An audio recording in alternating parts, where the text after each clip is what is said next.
another thriller between these two sides, and it goes Barcelona's way. As you can see, Barcelona dominating possession and the shots at goal, which we do expect, and they definitely were able to reap those rewards.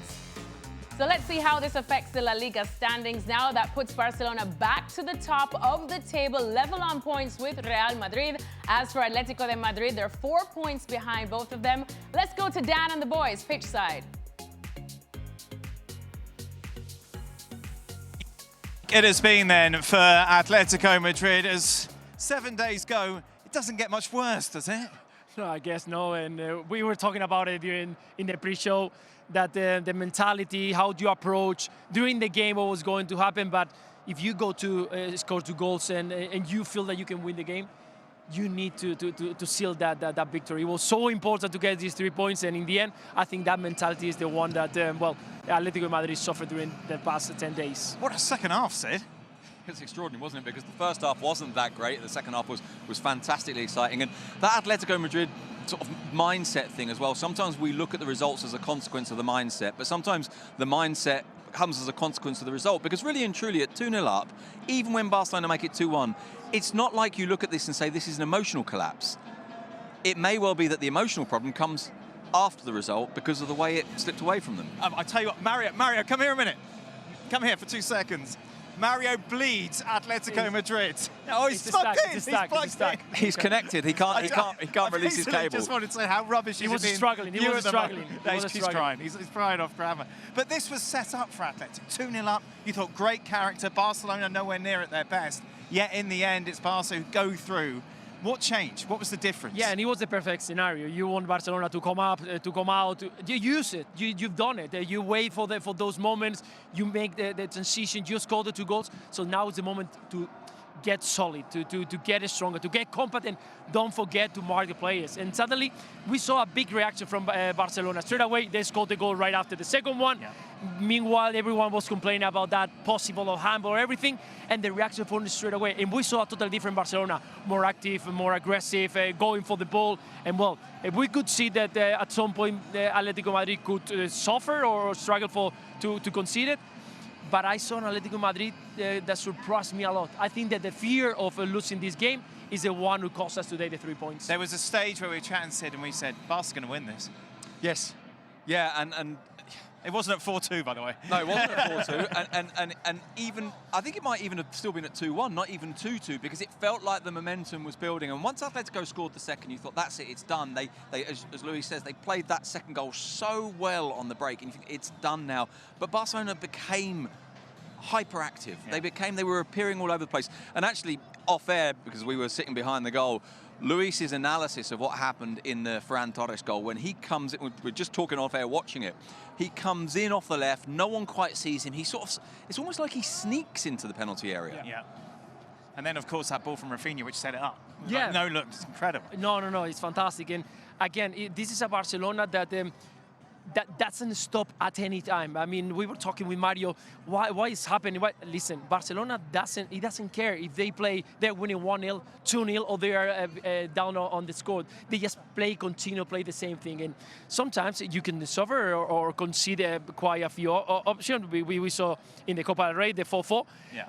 But it's going to give you in these kind of moments the opportunity to think, okay, at any time, at any stage, we again. Isn't it funny? Lamine Yamal, Xhaka was critical about him during the highlights. That's the way Xhaka rolls. Yeah. But you look at it, and he didn't have his best game, yet he's the one who scores the goal, which really is the difference. Yeah, he was held very well by Reinildo. He was doubled up with Gallagher at some point, also with Lenglet. They did a good mark because they know how important he is. In these goals, they come from different positions. They come from a position across from one side, and it's a lateral cross and a header. Another one is a cross that comes in and a player sneaking in behind.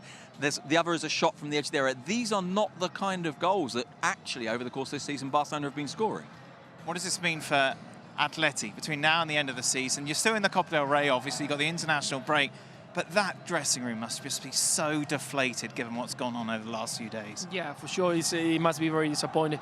And much more the way that they lost the last... It's the manner of it all, isn't it? It's the way that it happens, because I think that the Atletico de Madrid knew that they were going to have moments of struggle during the game. They could concede. But the way, once again, we're going ahead 2 goals and concede another 4, something that we saw actually in the Copa del Rey after they managed to get another 2. But I think that the way is very painful, and well, they have to. Again, they got a few days to clear it up. They will go in the international break with the national teams. It's something that for the players is going to be very important, and try to come back with a new mentality, fresh up, and get back to work. For the title race, Sid, is it 2 horses? No. I think there is still enough points to be dropped. We were talking about this last week, and I think this week actually this statistic might have changed. But I think we'd been 13 weeks in a row. Actually, with 14 maybe with last week because Barca didn't play, so it was a slight cheat on the stat. But 13 or 14 weeks in a row in which the team that was top did not win. Right. And so this is a title race that kept on moving. Now, it's true, and we were saying this pre-game, this is now, correct me if I'm wrong, 16 games, I think, unbeaten for Barcelona, and it feels like they're gathering a momentum, so maybe they can pull away.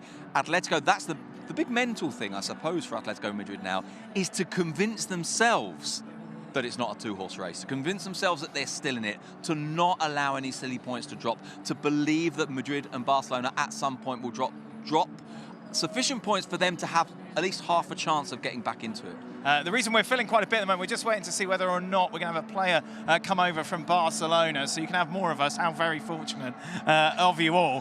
For Luis, for Barcelona going forward, they are favourites now. That's it, sure. I think they've been favourite for quite a while. It's true that because it's very close, and Real Madrid continue with that momentum and getting results. It doesn't matter if they get the best performances or not, but they continue into the race. And I guess I think exactly the same. That's it. I think that all the teams are going to drop points at some point. I'm not saying that they're going to lose many, but I'm sure that they're going to drop. The way that Barcelona has been playing, the way that they are at the moment, that for fantastic for many players, not only the ones who are normally involved into the game, but everyone who come and rotate.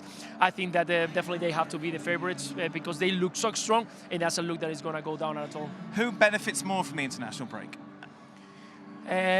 Probably Atletico Madrid.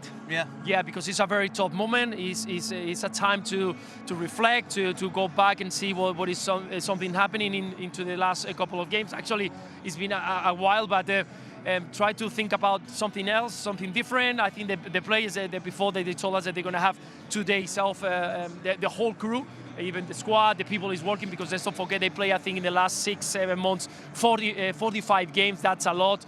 And the whole squad, and I'm saying players, Kidman, massages, doctors, everyone, they are tired, they are actually drained, and I think it's a very good moment to fresh up, to look to the other way and come back stronger. That's the answer now, by the way. The answer to this question may not be defined for another 10 days. Let's see who comes back with injured players as well. We're just waiting for Lamine Yamal. He's speaking to our Spanish colleagues, and then he's going to come and speak to us. Barcelona are favourites to win the Champions League, are favourites to win La Liga, very much in contention of the Copa del Rey. How many of those will they win? If I know, I will go and win. It's a filler question. They call him in the trade, Luis, because I don't know how long he's going to be. Yeah, true. I think that at the moment they look very strong at all. I mean, I think that in La Liga they can manage to get. They're the best team in the league. I think so. The way that they play, the form they are at the moment. Again, the rotation, they got most of the players fit and ready for the last part of the season. So I think that they look very favourites, and probably that's going to be the one. Copa del Rey is a little bit of flipping a coin, because Atletico Madrid, they are going to go for it. There is the last opportunity they're going to have. And the Champions League, you know that it's going to be tough.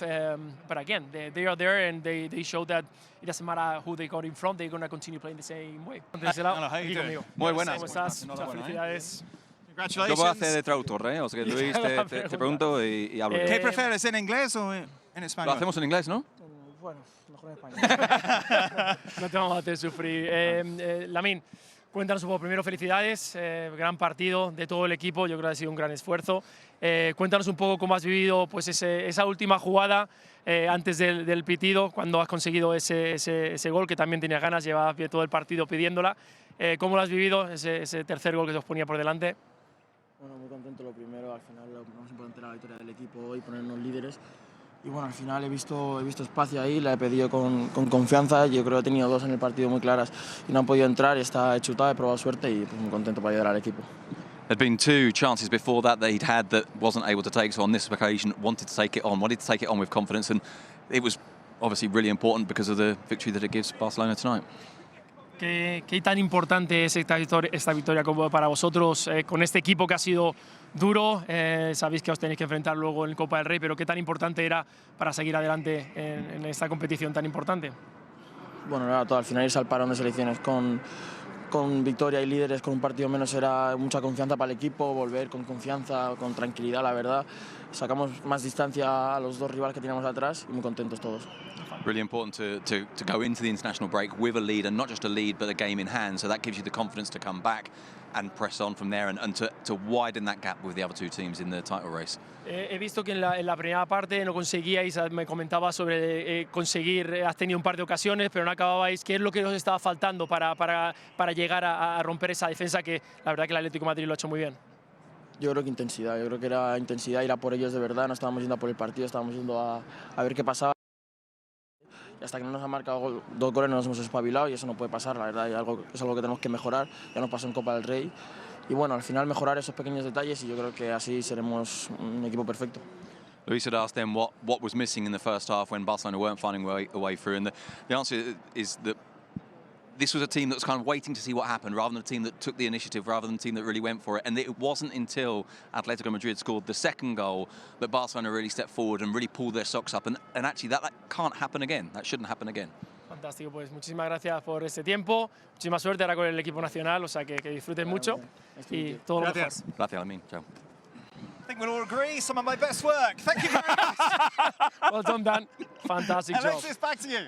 It's going to be a brilliant night up north in Newcastle and a brilliant Geordie night in London, as I'm pretty sure, Shaka, the celebrations will continue into the end of the night or the early hours of the morning. Now, if you have a look at the Newcastle performances in finals, their last trophy, as I said, in 1969. In quite a few, they've made it. Shaka, we were talking yesterday about how this cup, of course, they came really close against Manchester United, but they fell short there, even though many felt like they were the better team against United in that final. But they've come back and they have beaten what many would say is an even bigger fish in Liverpool today. All right, let's welcome in Frank Leboeuf as well to talk about this one, but I definitely have to start with Stevie Nichols. Stevie, a bit subdued. We spoke about this yesterday. We looked at the odds. Liverpool definitely favorites. Why wouldn't you choose Liverpool as favorites in this one? You were a little hesitant, but you still couldn't find a way for Newcastle to get in. Are you a bit surprised with how Liverpool really couldn't string anything together to get it? Well, having watched the game and thinking about what's happened over the past couple of weeks, then you kind of come to the realisation that Liverpool just had nothing left, to be quite honest. And Newcastle, on the other side of the coin, went about it the right way. They swarmed over Liverpool, never let them play out from the back, made them kick it long. And of course, Dan Burn, 6'7" against Jota, or even Salah against Livramento. Liverpool couldn't get out, couldn't get any possession, and really, Newcastle shouldn't have been hanging on at the end of this game. They were miles ahead of Liverpool, and Liverpool just didn't have the legs in order to be anywhere close to their best. And as I said, Newcastle deservedly won, but I think more than anything, they went about it the right way. They were just physically superior to Liverpool, and it showed. They were first to every second ball. Well, they were first to most of the challenges anyway, and Liverpool just struggled from start to finish pretty much. Well, the physicality of the game is something Arne Slot spoke about after it, Shaka, and he said that they just couldn't match up to Newcastle's physicality. But are you accepting that as an excuse? Because ultimately, this is still Liverpool. We were talking about them winning the quadruple, and now it's down to one trophy, I'll say, albeit the Premier League, but still. Can I just jump in there, Shaka? Think about it. You know, during the game, the commentator actually nailed it. Liverpool have played 9 more games than Newcastle up to this point. Now, some might go 9 games, but we're talking about 9 midweeks off. That's the difference in this. For me, that's the difference in this game. Newcastle, you could tell they had 9 midweeks off, and Liverpool hadn't, because there was nothing in Liverpool's legs, and Newcastle could have ran all day. And at the end of the day, that's what it was about. It wasn't about Newcastle playing beautiful, silky soccer.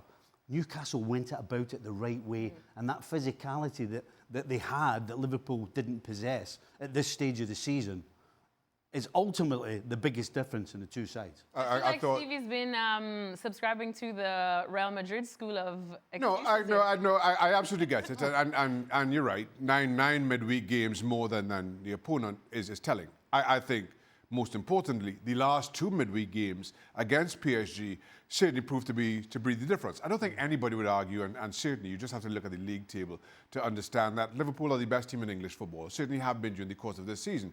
But without question, Newcastle could not handpick this date for a final better.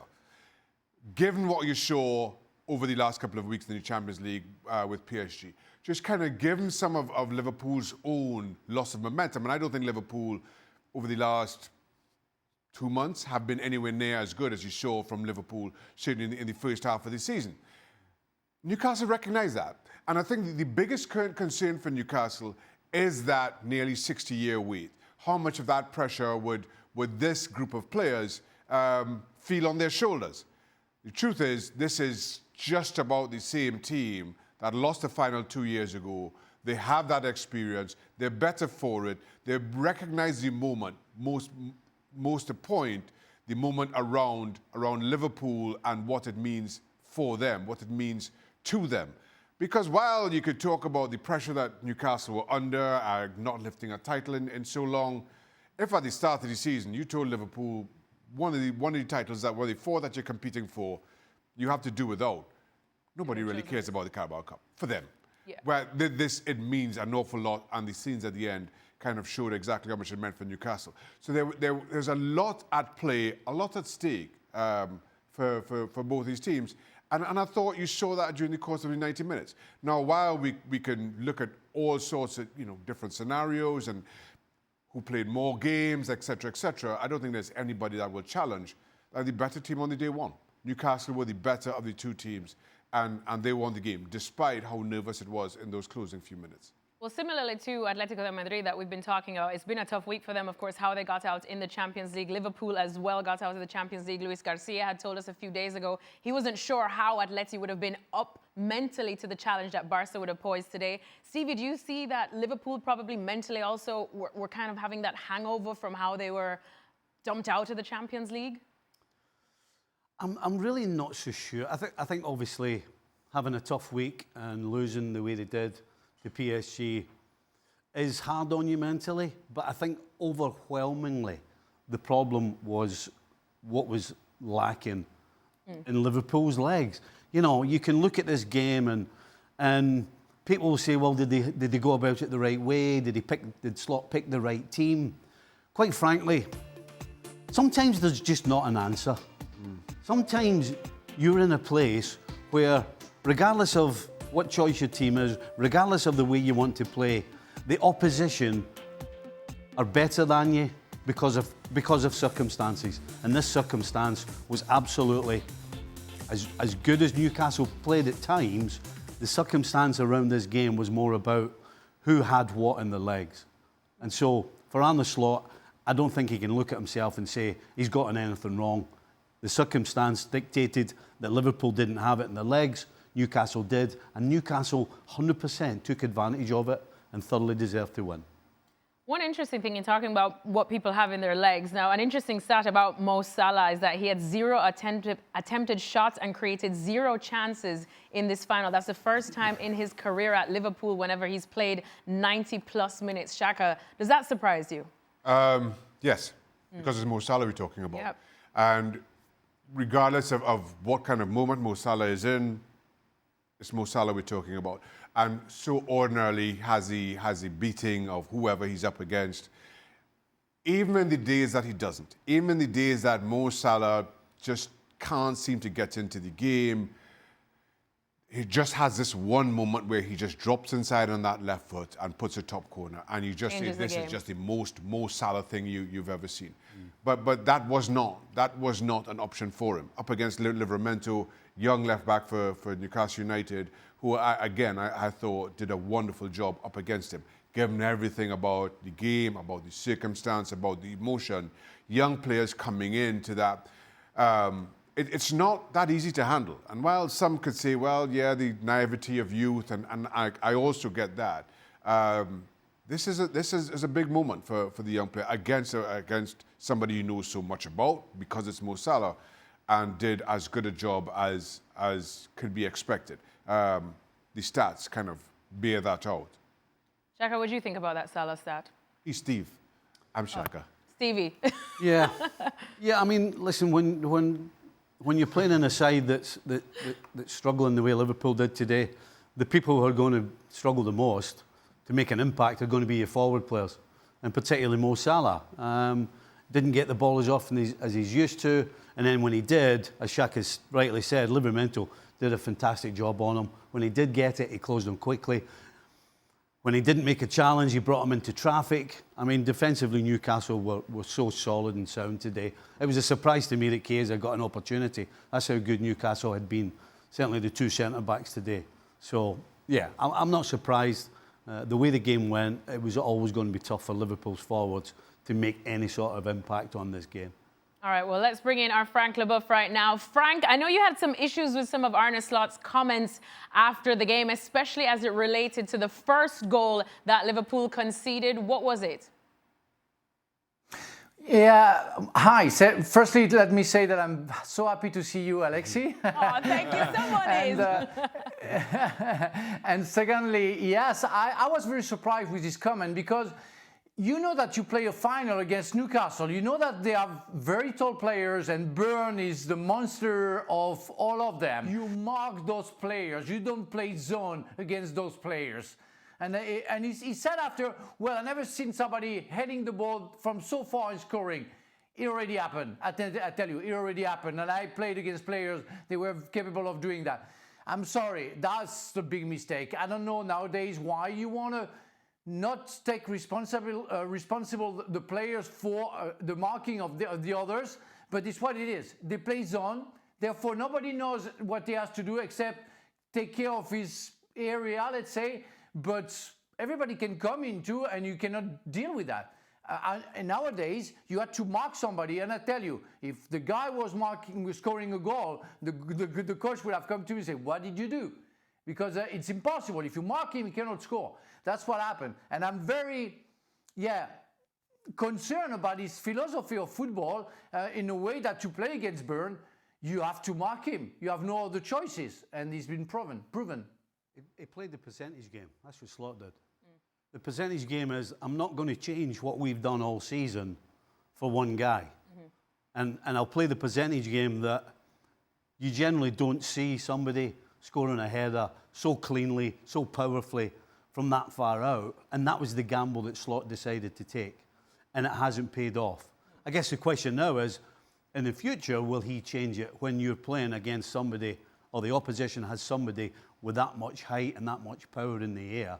I guess that's the question. But for today, he played the percentages, and it kind of bit him in the backside. Stevie and I had this conversation off air after the game, and I've never been a fan of zonal marking.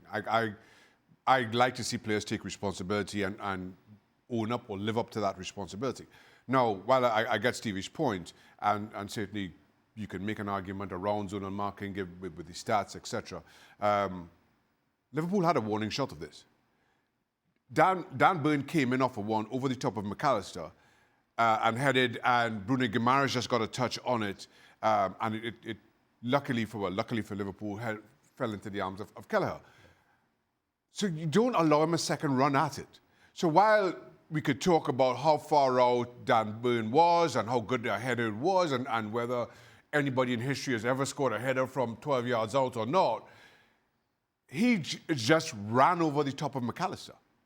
And whether you allow him a header from 12 yards or, again, different delivery, you allow him to run over the top of McAllister and head from 9 yards, it's the same thing we're talking about here.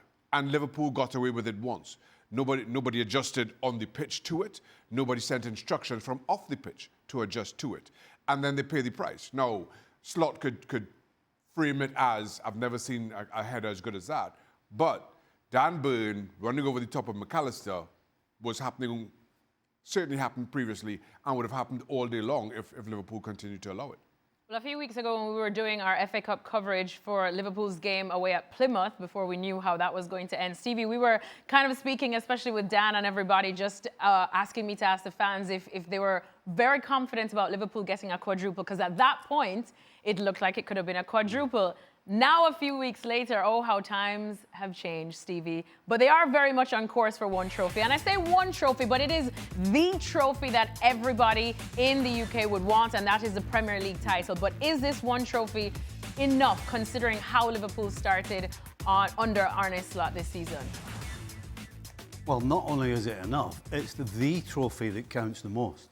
And it's certainly, for Liverpool, the trophy that counts the most.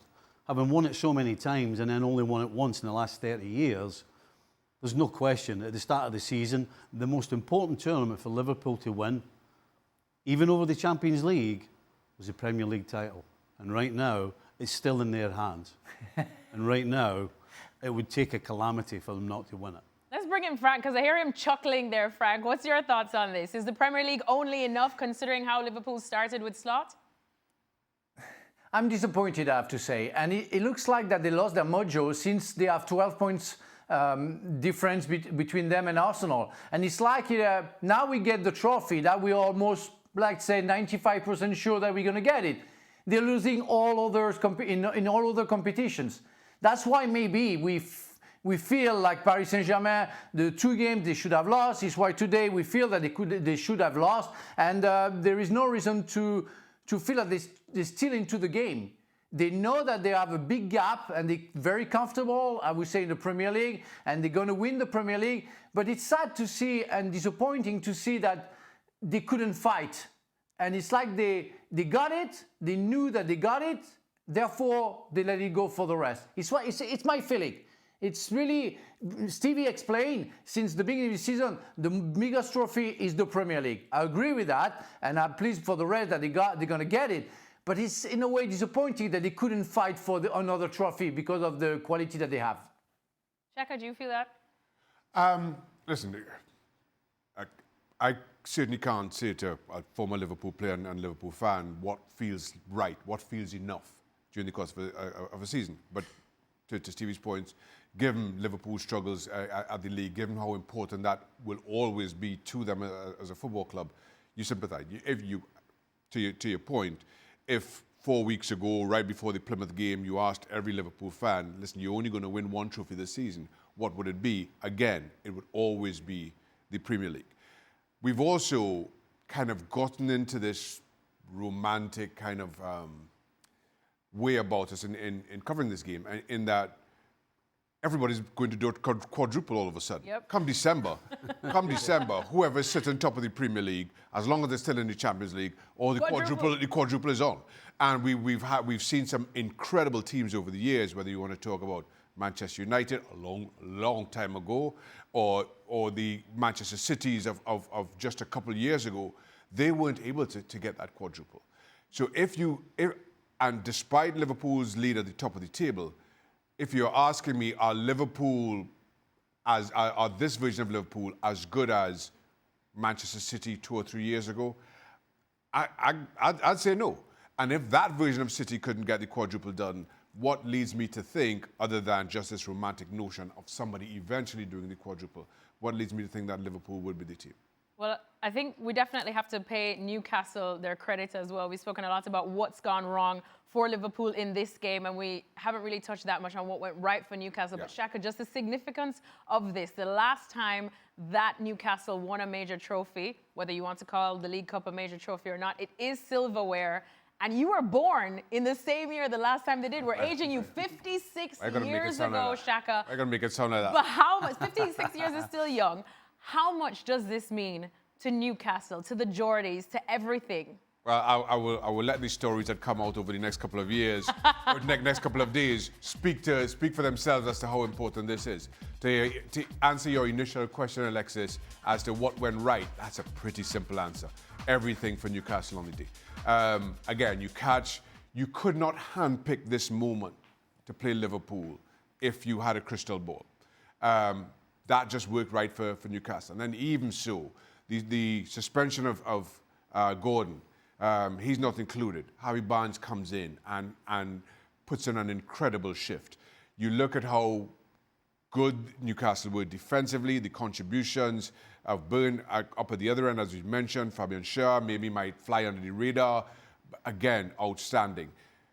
Kieran Trippier, who'd come in for so much criticism a couple of years ago, comes into this team, does not put a foot wrong. His leadership, his experience, incredibly valued. Tonali, who had to sit out all of last season, outstanding all season long. I cannot sing the praises of Joe Linton and Graham Maris enough. Barnes has spoken about. Isaac just continues to write his story and his legacy with this football club. Murphy, another player who everybody feels was not good enough or would be replaced, but continues to prove himself a valuable ingredient. And lastly, I will say, we have questioned, we have questioned Newcastle, whether their manager was the right man for this moment, whether he was the right man to lead them to silverware, to continue to compete at the top of the Premier League table. And he absolutely has proven himself every bit worth it. And why the ownership stuck with him as they have. I couldn't be any happier for out of all of this, I couldn't be any happier for one person. Well, Stevie, let me ask you one quick question too, because ever since Alex Isak moved from Real Sociedad to the Premier League, he has definitely become such a hot commodity, one that has been linked with Liverpool. Should Liverpool now, after exactly seeing what he can do today, just go all out to try and get him this summer? Short answer, yes. Yes, please. Just leave him alone. Leave him alone, please. We've had this conversation. And leave him alone. Seeing as it's Sunday, twice on Sunday, absolutely go. Shaka's not letting him go. Get him. You're not, No, absolutely. You're not getting Let me tell you something. But at what price at this point? Exactly. If Eddie Howe had his way, I think if the club, and by all accounts, there was some concern last summer because of Newcastle's financial position, having to move players and profit and sustainability and whatnot. So there was some concern. Newcastle were able to get it right in that regard financially at that point, and were able to keep hold of Alexander Isak. Kind of given how this season's gone, given the fact that Newcastle can now boast lifting silverware, especially if Newcastle finish top 5 and Champions League football comes on the back of that. As I say, Eddie Howe will do everything in his power. I just, not just Eddie Howe. They can't sell Alexander Isak at any price at this point. No. If you see Xhaka hanging out at St. James's Park this summer, chaining Alex Isak to the railings, you know why? I'll be taking a collection. All right, well, in the end, it was not the most attacking of games, so to speak, but Arsenal managed to get the 1-0 win. So let's have a look now at how this affects the table. Well, Arsenal firmly there in second place behind Liverpool. They have cut the deficit, if you will, to 12 points, but they could cut it to 9 points after the international break as they play Fulham before Liverpool are in action in the Merseyside derby on April 2nd. As for Chelsea, they're in fourth, and let's stick a pin on Chelsea, Frank, because that's your former team right there. Are you disappointed with the fact that, yes, they went down 20 minutes in, still a lot more football to play, but there just wasn't that urgency from them that showed that they really wanted to get back into the game or get something from it today? Yeah, disappointed is the least that I can say, because there was nothing. I mean, they had one chance from Cucurella because of 2 shots being countered by the defense, and he came to Cucurella for a volley, and because Raya missed it, that the Chelsea almost scored. But after that, we saw nothing. We saw no reaction. It was empty. No ideas. Yes, Cole Palmer wasn't there. We said that Cole Palmer wasn't in a good shape lately, but when he's there, at least we have something. We have somebody who can create something. Today we saw nothing. I'm so disappointed because you play a big game. It's a derby. You expect something. There was almost nothing, and that's very sad. That's sad for the fans because they hope for a lot, and that's sad because we don't see something. We don't see a reaction from Mr. Maresca. I'm very disappointed. He found a way to make Chelsea being attractive, having results before December. And since December, he came back to where he wanted to go in the preseason, keeping the ball. They completed 441 passes today for half of a chance of shooting. We love Newcastle. We have to give credit to Newcastle. We love Liverpool. Why? They go forward. They go vertical. They don't keep the ball. They don't try to play horizontal. They don't try to play tiki-taka, which is the most boring game ever if you don't create at the end. And Chelsea came back to that, and we don't see anything anymore. On top of it, when Cole Palmer is not there, it's the emptiness of the emptiness. That's absolutely crazy. I wasn't very pleased also with the Gunners because, well, they scored on a corner kick by Merino, but if they deserved to win, that wasn't there. There wasn't something that I was expecting from a big game like that. I was overall bored by that game. I thought the first half was boring, and I saw the second half and said, well, at the end, the first half was pretty good comparing to the second half. So that wasn't a good game. Well, actually, just looking at the stats for Chelsea, I mean, they had the fewest touches in an opposition box all season and their joint fewest shots in a game of any season. Yet somehow, Mikel Arteta, after the game, said that he's very proud of his players because he considers Chelsea to have one of the best, if not the best attack in the Premier League right now. And you can bet everybody's having a chuckle at that, Stevie. What do you think of those comments? Well, he's playing against his mate, isn't he? Mm. So he doesn't want to talk badly about his mate. I mean, that's all he can do. Because he can't be convinced of that. I mean, Arsenal were bang average. Yeah. Let's be honest. Arsenal were bang average, but they were way better than Chelsea. I mean, you've got to ask yourself, this performance was, what are Chelsea trying to achieve? Because it doesn't look like they're trying to achieve chances and goals. I mean, Jadon Sancho, 100% was the Jadon Sancho of Man United. What happened to the Jadon Sancho at Dortmund who got to a Champions League final, who was taking players on, going by them, creating chances, just giving full-backs a nightmare? Again, keeping the ball. It seems like it's more important to keep the ball. And Nkunku was absolutely and utterly invisible. In fact, he's been invisible since he went to Chelsea. I mean, at least Neto was running around trying to look as though he was interested. But after that, this Chelsea side look as though they're going nowhere. And they might be sitting fourth right now. But if they keep performing the way they did in this game, they absolutely will. Never mind Champions League. They might fall way, way down this league table. Well, after the match, Enzo Maresca also spoke, saying that he actually was quite happy with the performance, just not result. He thought that they were a little unlucky because he probably wants people to empathize with the fact that there was no Cole Palmer, no Madueke, no Nicholas Jackson, who, as Stevie pointed out yesterday, none of us thought that he would be missing. But Shaka, what do you make of those comments from Maresca as well? I'll be honest, I don't know what to make of the comments of either manager. I thought, watching this game, it looked like a team that are sitting comfortably second in the league with no chance of catching the team at the top against another team who are just all but out on their holidays. Yet Chelsea are still within touching distance of fifth place. So while maybe you can make an excuse for Arsenal looking as flat as they did, I'm not sure how you explain Chelsea looking as flat as they did. It's hard to imagine that this was a derby. There was a time in English football that derbies meant something. No matter where anybody was on the table, it really didn't matter. But a City derby meant something. Meant that there at least would be a certain level of intensity, that players would be kind of understand the moment and the pride that came with it. Nothing about this game felt like it was a derby. So I'm really kind of unsure what to think about. Well, Arsenal got the win, so you give them their credit. Arteta's comments, again, is his friend, but so I guess he's overly complimentary. I've kind of learned over the years not to read too much when managers are complimenting each other or teams are complimenting each other. But how Maresca takes any sense of pride out of that performance is beyond me, because they offered nothing.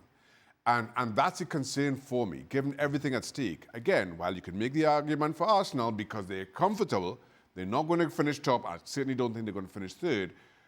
I'm not sure how you make that argument for Chelsea. that they are just kind of happy with the mediocrity that was on display. To Stevie's point, until they put up that full screen a moment ago, I totally forgot that Sancho and Nkunku were playing. I'll be really honest with you. I really did. I really, really did. And that speaks to their performance or lack of, to be more specific. Yes, there we go. Leicester City definitely having the better of the possession at home, but in the end, it was Manchester United who did more with their shots on goal, getting the 3-0 win. Let's see what this does for the Red Devils, shall we? All the way up to 13. Yes. Top 10, is that you? Rarefied air. Up the table. Rarefied air of 13th for Manchester The number United. 13 is a very lucky number in Chinese culture, and look at that, breathing down the necks of Crystal Palace and Brentford. Maybe United should enter the Chinese Super League. Yeah. All right, good day then for Ruben Amorim and his boys. Frank, what were your thoughts on this win, on what has been surprisingly a decent week for Manchester United in Europe and now domestically? Indeed. They did the job, and today they had to confirm what they did midweek, and they were very professional. I'm very sad for Heaven because he was very good before his injury, and we saw the guy very committed. And when he came playing against his former club last week, we knew that many players were injured, so it was good to see him and stepping up. But it was very sad to see him injured. But otherwise, Bruno Fernandes was outstanding today. 1 goal, 2 assists. It was really a masterpiece in the middle of the park for the players. And it's nice to see Højlund scoring and Garnacho as well. So it's good for the confidence, and it was the game for that, to make sure you can get all the confidence back that you need for the end of the season and for the European campaign. But I want to talk about, I don't know how you call him, the Belgian guy Woodface on Højlund goal, where the guy never goes for Højlund. Always, I don't know, wait for something, but okay, Højlund, you can score, no problem. You can shoot because I'm not going to interfere, no problem. I've never seen that. It's exactly the example of what not to do if you don't want somebody to score. That's absolutely crazy on the first goal. But otherwise, nothing to say about Manchester United and nothing to say about Leicester. Leicester has the promise to go back down to the Championship because they're not good enough and they don't have the power to react. And United is going to be saved, and we know that they were more than that, and they will have to prove it next season. But they will have to finish this season with the pride and maybe something in Europe. But we all know that they're not normally deserving the 13th place, even if it's a lucky number for you. I tell you what, top 10 is not too far from that. You wait, Frank. But Stevie, we were talking about this off camera too when you asked us if we remember the last time Leicester actually scored a goal at home, and it has been since December that they haven't scored a goal at home. I believe December 12th. 3 months ago. Full of stats, this one. Full of stats. He scored the goal at home. I mean, that tells you all you need to know. But how much would Ruben Amorim been taking from not just his performance today, but also the entire week? Oh, considering the weeks that he's had since he came to the club, he's going to be absolutely loving it. He's going to be celebrating this weekend. Have a couple of glasses of wine, take the wife out, whatever it is. So, yeah, he better enjoy it because it might not last that long. So you're still saying relegation? I know you're hoping. Leicester, yeah. I know you're hoping for relegation because you had a bad week. Who'd have thought Liverpool with a week? If you're United, don't look too far into beating Leicester. I'll just say that. You can only beat who is in front of you, right? Correct. Well, here's what it means for Bayer Leverkusen. They managed to close the gap to Bayern Munich to 6 points now.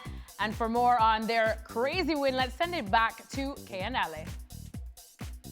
Thank you, Alexis. Today we saw something we haven't seen a lot this season, and we saw a lot of last season.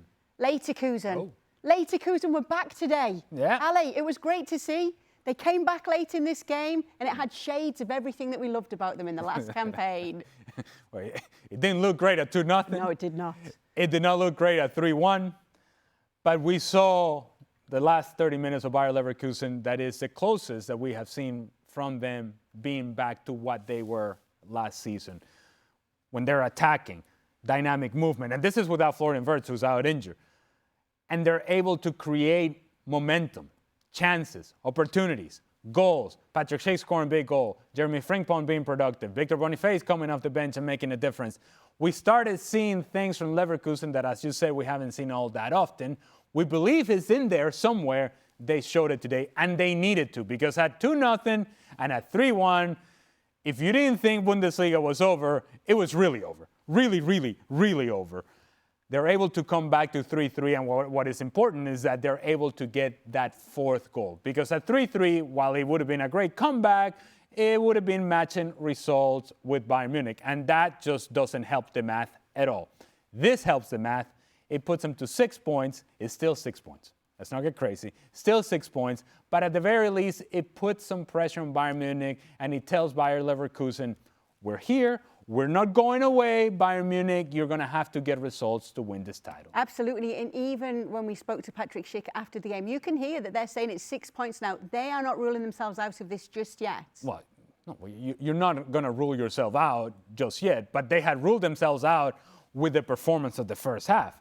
And really the performance early into the second half when they went down 2-0. It wasn't great. In fact, I would say that it was a little bit of a surprise to see the reaction that we saw over the last 35 minutes or so, because we hadn't seen evidence of life for the first 45 minutes into the 55th minute. Then we saw something. The first goal by Jeremy Frimpong created a different atmosphere for this team, and then we started to see them tapping into what they once were, what they were last season. They tapped into that. They needed to. They were desperate for a result. They get the 3 points and have some life, a little bit of life, a tiny little bit of life in this title race. Patrick Schick and Xabi Alonso hugging at the end of the game. Patrick Schick scoring the winner today. He's been consistently scoring for Leverkusen when he plays. He doesn't always play, though. Surely Xabi Alonso has got to reconsider with the games that remain what's going on with this guy. I've been asking the question, why is he not playing when he's scoring goals? If he weren't scoring goals, I'd be the first one to say, well, you got to find somebody else to do this job. But he has been scoring goals, and somehow he hasn't been first choice in the biggest games of the season so far for Xabi Alonso. He scores the big game winner today. Who does he find when he's running away? It's Xabi Alonso, and he's like, yes, we're best buddies. This is great, fantastic. I love my coach. The coach loves me. I don't know that it has been all this friendly over the last month or so. Regardless, came up with a big goal in the big moment. And if you want him to do that consistently for you, he's got to be out there in the field. Yeah. All right, well, here's the top half standings now. As you can see, Barca still there very much in first position, but Athletic Club, this win takes them to fourth, still in the Champions League places with 52 points. But let's talk a bit more about Barcelona, shall we? Because this is just how strong they have been in 2025. 18 games and not a single loss. Sid Lowe was talking about that unbeaten streak. 15 wins, 3 draws, 6 goals, and that's probably thanks to that unbeatable front three at the moment between Lewandowski, Lamine Yamal, and Rafinha. But it's just been a brilliant, strong showing from the Catalan club. All right, well, we got some match reaction after that stunning game where Barca came from behind to beat Atletico de Madrid. Congratulations on the victory. What a reaction of your team, and a really big difference between the first half and the second half. I don't know if you could tell us, what did you tell your team in the break? No, I think also that we play well in the first half. Sorry, I have to out this. In the second half, of course, after the 2 goals back, we show our mentality. So we fight, we never give up, and this was really great to see that. And and then after that, we make the goal, the chances we have, and was unbelievable. I'm very happy for the team, for the club, and for the fans, of course. It's a brutal sport, football. It's lovely and we all love it, but it's brutal because I felt they were a better team for 70 minutes. They defended deep, but they were very efficient in doing that. They were dangerous when they found chances to go forward. And and it looked like they just ran out of energy after having such a tough week. You know, losing to Getafe, then losing on penalties, and playing 120 minutes on Wednesday. It looked like they didn't have it in the tank anymore, and we were ruthless. We took our chances because that's what winners have to do. You know, we feel a little bit sorry for them, but in the end, winners take their chances, and that's what we did today. Did you feel that at one point they lose all the energy, because it felt like that? Yeah, in the game. yeah. You know, it's not easy. The mental energy also, because you know they've lost 2 games. I know they won in midweek, but they got knocked out. And you know, when it gets to those final stages of the game, you have to find it deep inside you to run, to make that extra yard. And it looked like they just didn't have it in them. So I, as a human being, I just feel sorry for them. But we want to be winners. I think this team is on a very good way of becoming real winners. The mentality of this team and how we keep going even after 2-0. And you know, losing 2-0 here at Metropolitano is not an ideal situation, but we never stopped believing, and we took our chances really well, and in the end we're delighted with the result. Your thoughts on a game that it looked like you have it pretty much dominated, and then from one moment to the other everything changed. Yeah, I think that's what's most difficult about it, that we were winning the game 2-0, and then to throw it away in the last 15 minutes is very disappointing. What happened?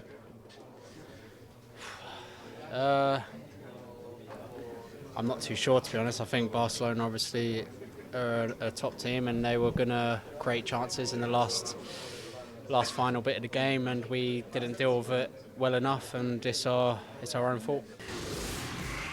Welcome into Extra Time, everyone. In case you needed a reminder, Alexis here with Shaka Hislop, Stevie Nicol, who's still red because he's sad that Shaka's Magpies got the better of Liverpool. And Frank Leboeuf is also joining us too, who is also kind of sad because Arsenal got the better of his boys Chelsea. Right, let's dive into your questions, shall we?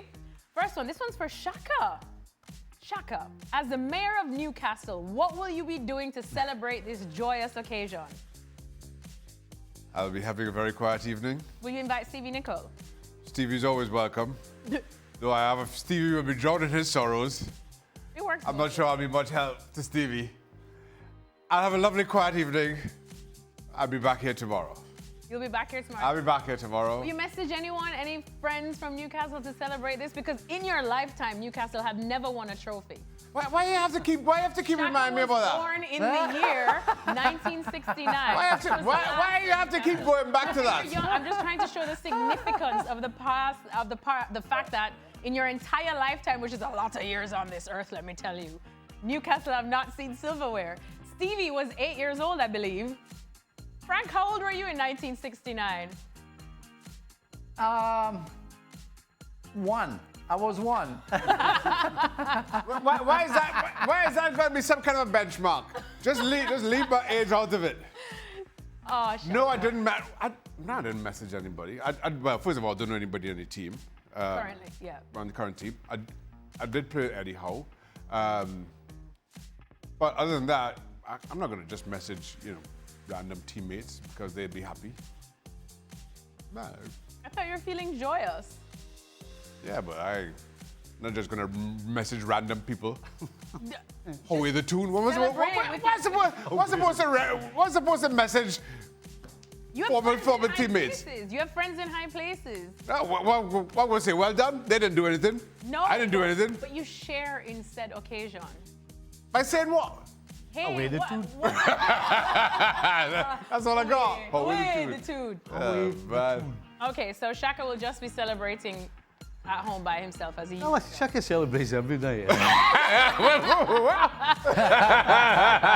celebrates every night. Oh, boy. It's always a celebration. It's a Sunday. It's a Sunday. It's a Sunday. All right, from Edens Jacko, not the one you're thinking of. He wants to know who had the worst week, Liverpool or Atleti. I'm just going to turn my chair to Stevie Nicol to ask him this one. Oh, well, Liverpool. Knocked out the Champions League and then lost the cup final.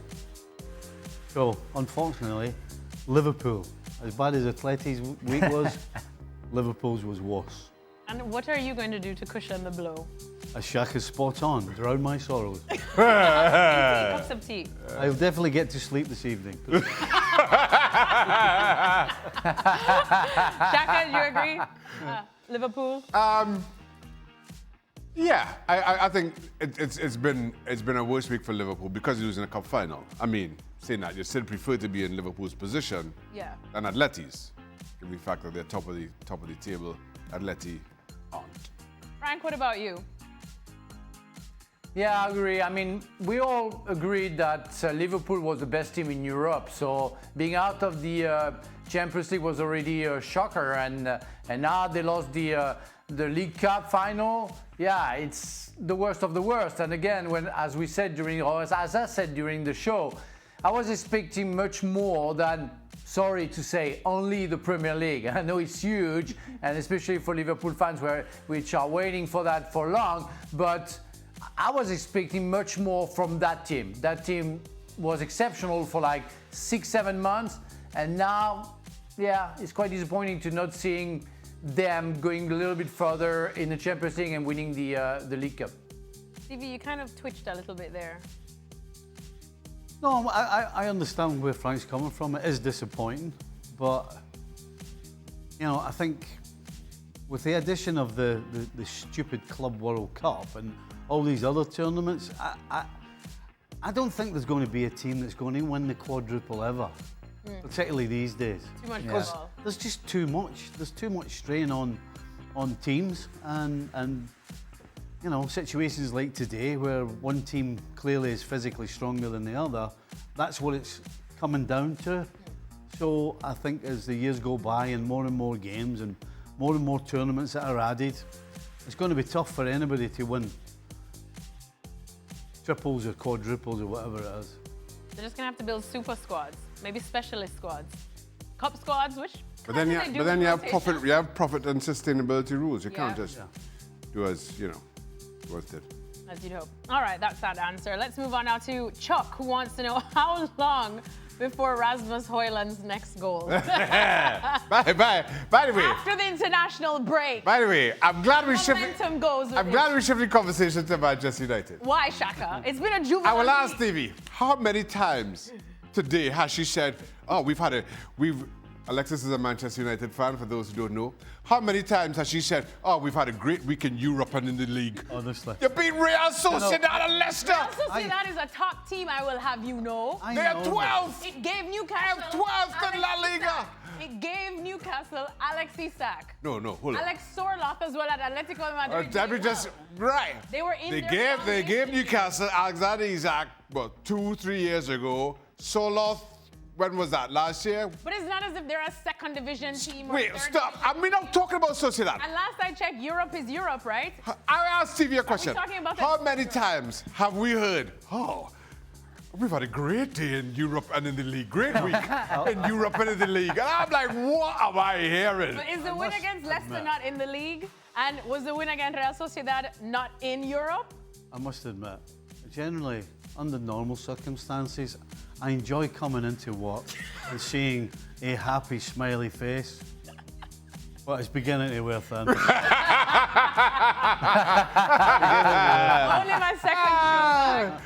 second show back. Oh, God. Boy. All right. Next question then, because Stevie is turning red over here.